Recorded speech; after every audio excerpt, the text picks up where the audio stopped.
But what about in terms of, just to play devil's advocate a little, what about in terms of tuition? Because law schools are so expensive.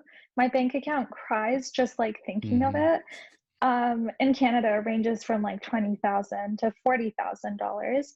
And like, given that it's very likely our experience won't be the same as like a typical law school experience, what do you think about tuition? Do you think tuition costs will be impacted at all? Or um, how should students like wrap their heads around that? Yeah, it's a good question. And I could see not wanting to pay the entire full price of Hmm. tuition for a relatively lower quality experience or an uncertain Right. experience. And so I would say tell students, yeah, look for scholarships.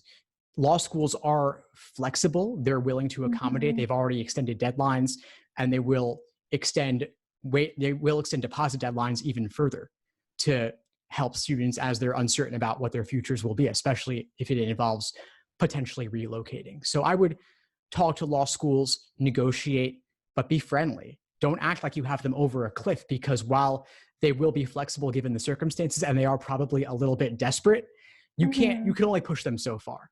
And so if you can make a reasonable Right. argument about why you need discounted tuition, maybe you have other compelling offers, or maybe relocating is more expensive for you, or maybe you've been Mhm. personally hit financially because of the job market right now or stay at home orders right now. And so if you can make a well reasoned argument with some specific numbers to back it up, like the cost of relocating, the cost of living in that area, or how you've been personally affected, they're probably going to be willing to work with you to some extent.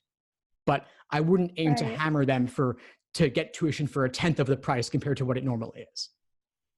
Yeah, that makes sense. I mean, that's not realistic either because you are getting like a really good quality education, whether or not it's online or in person. And I would say, maybe like training it like you would normally.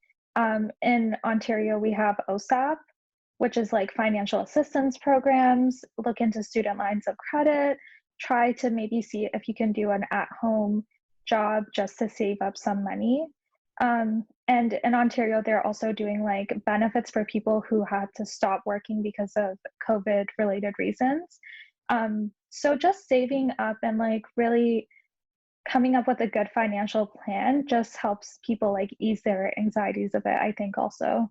And now it can also help you make a more informed decision about what to do in Mhm. general, whether to go Mhm. or not go now, and also how to decide between different offers. In the US, we also have financial assistance with stimulus packages for those affected by COVID-19. And so that's at least a little bit of money. But also, Mhm. another option altogether to get more money from the schools, aside from simply negotiating, is to get a higher LSAT score. They are extending deadlines. You could retake this summer, even if you've already been accepted.